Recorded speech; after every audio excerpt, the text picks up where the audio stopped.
In just 4 days, the Great Fire of London reduced over 13,000 homes and iconic landmarks like St. Paul Cathedral to ashes. Assalamualaikum and a very good day to everyone, respected to Dr. Shazaruddin, who is the lecturer from ECH4603 Fire and Explosion Science. This topic, which is the Great Fire of London, will be presented by me, Arshad and Hakim. Today, we are going to delve into the pivotal event in history, the Great Fire of London in 1666. Though centuries old laid the groundwork for many of the fire safety principles we adhere today. We will explore how this 4-day inferno, originating in Pudding Land, fundamentally reshaping urban planning and fire prevention. Understanding this historical context is crucial for appreciating the evolutions of modern fire safety, especially in high-density urban environments like Kuala Lumpur. Let's now move on to the discussion of the background and incidents of the Great Fire of London 1666. Let's go.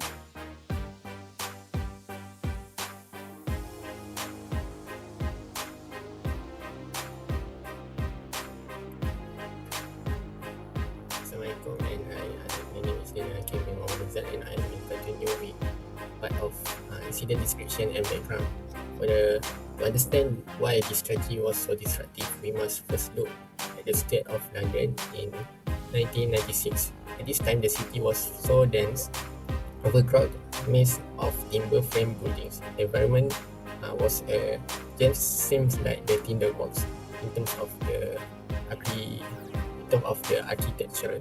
The London used a style called as the jet tying, where the upper floors project outwards over the street because the street was so narrow. This upper floor almost touched those neighbor's building that allows flames to easily spread from one building to the another. For the outbreak, the crisis began in the early hours of Sunday, which is the 2nd of December, at the bakery on Harding owned by the Thomas Foreigner. Although the foreigner initially believed that the heat or the flame are the small, but the heat remains. By 1 a.m., his home has been full of the fire and into a unstoppable inferno. Because the city firefighting technique were limited to the basic tools, the fire was able to spread rapidly. And for the scale of destruction, the final total loss of the whole disaster was so staggering in terms of the property. London lost over 13,000 houses and also 87 parishes. Parish pushed, including the original St. Paul's Cathedral. The civic life was paralyzed as the Royal Exchange, the Guildhall, were also destroyed.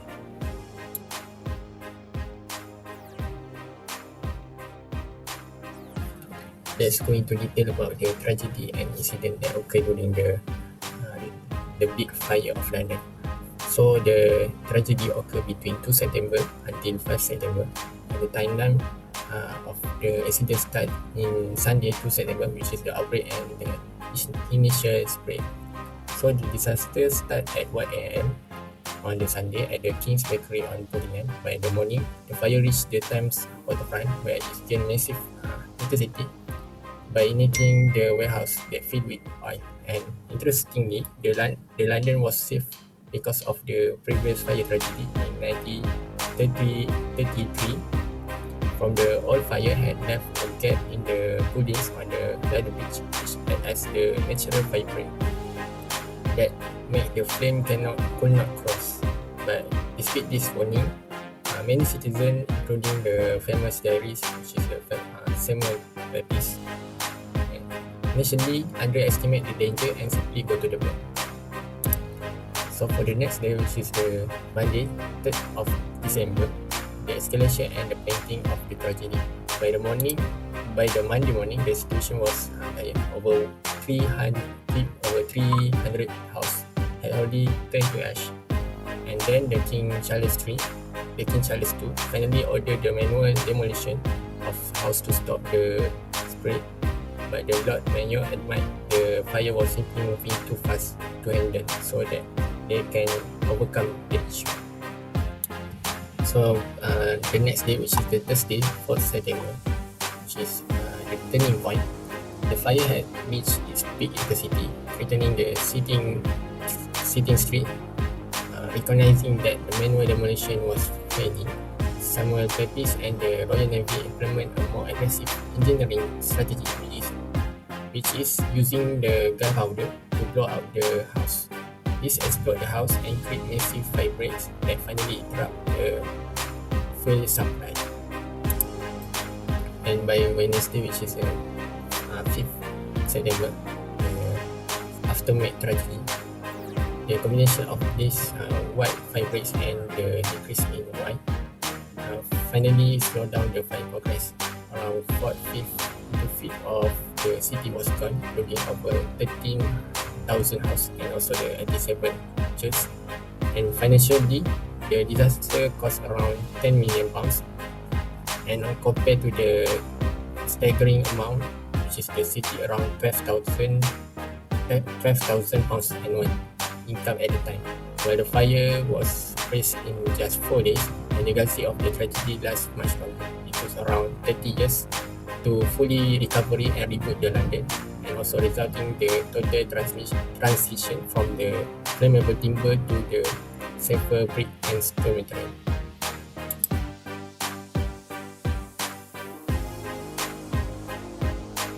Next, move on to the 3.1, which is modern building consideration, which is building on the historical context. We now examine the core principles of fire dynamics and growth, which is the heat release rate, or we call as HRR, represented by QT is equals to alpha T square, is a critical parameter in modern fire safety.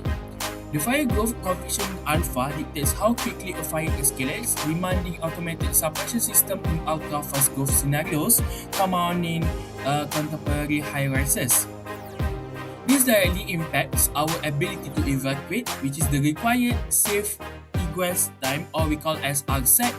It's a sum of detection, alarm, pre-movement, and movement times. In dense urban settings, crowd density and walking speed also are non-linear variables that significantly influence the total time needed for safe egress. Next, we will consider how the material choices and societal awareness have evolved since 1666.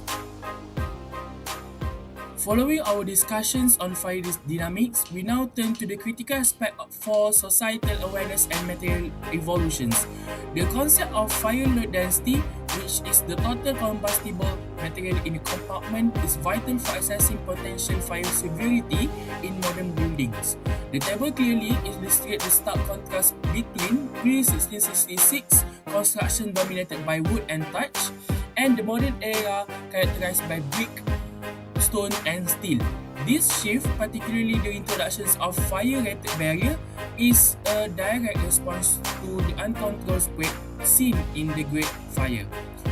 The fundamental safety margin is defined by RSET, as I said before, being less than RSET, which is available safety egress time,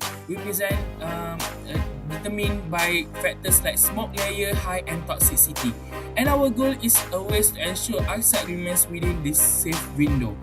This leads us to the crucial role of material selections and thermal conductivity in achieving these safety standards. So we go to the next lesson learned. Moving on from the evacuations modeling, we now focus on the critical role of material selections and the enforcement of fire regulations. In Malaysia, the State Drainage and Building Act 1974, specifically Act 133, or we call as Akta 133, provides the legal framework for the building safety. The Uniform Building Bylaws 1984, or we call as UBBL, mandates strict adherence to Bylaw 204 and 206, which govern flame spread restrictions and compartmentalization.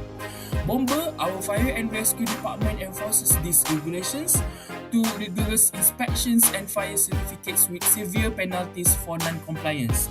This stringent enforcement is our primary defense against rapid fire spread, a direct lesson from the lack of accountability in 1666. Florida's law of heat of conduction Q is equals to Ka delta T over L is the fundamental here at the right hand side. So this formula is also used to certify materials under UBBL requiring low thermal conductivity K for the fire-rated walls, and we achieve fire resistance by increasing material thickness L and reducing its thermal conductivity K. Let's summarize how these historical lessons drive our future for prevention strategies to the next, which is the next topic. This document formed the subsidiary legislation Street Drainage and Building Act 1974, or I call as Acta 133, and also related to the Uniform Building Bylaws 1984, which is the UBBL. So we go to the conclusion. In conclusion, the Great Fire of London, while a tragedy, was a catalyst for modern fire safety innovations. It destroyed vast portions of London, but it also birthed fundamental concepts that guide us today.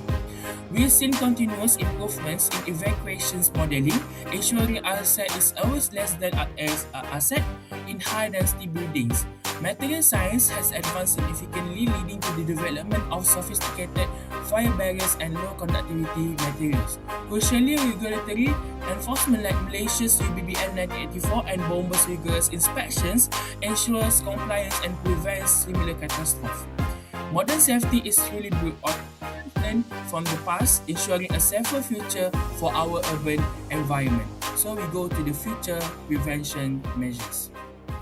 And now we will move to the future prevention measure that can be done.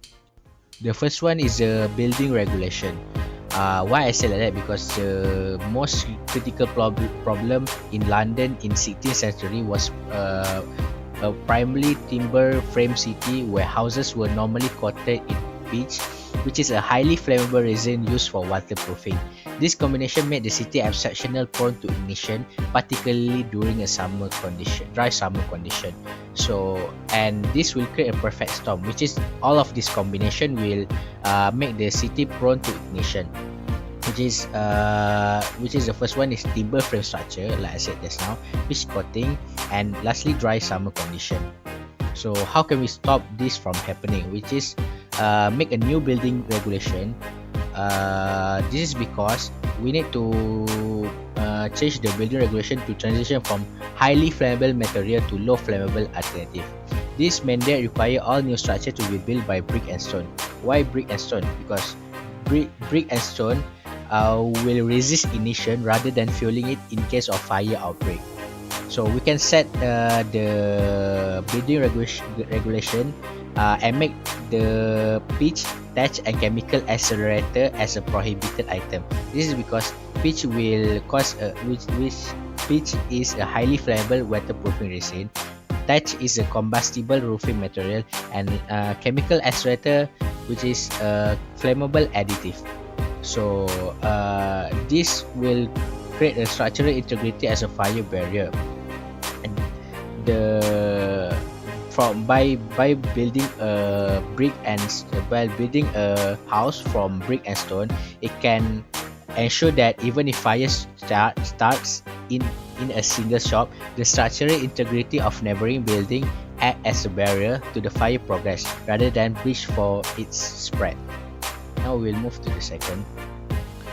The second is urban planning and design. Why I said urban planning and design is a critical problem for London in 16th century. This is because London used a city medieval layout, which characterized by narrow congested alleys and jetted building. This configuration creates a perfect environment for rapid fire propagation.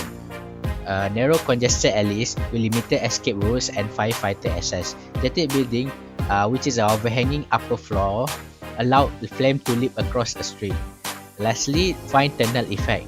A narrow passage will intensify conflagration. And how to solve this? Which is make a strategy open space.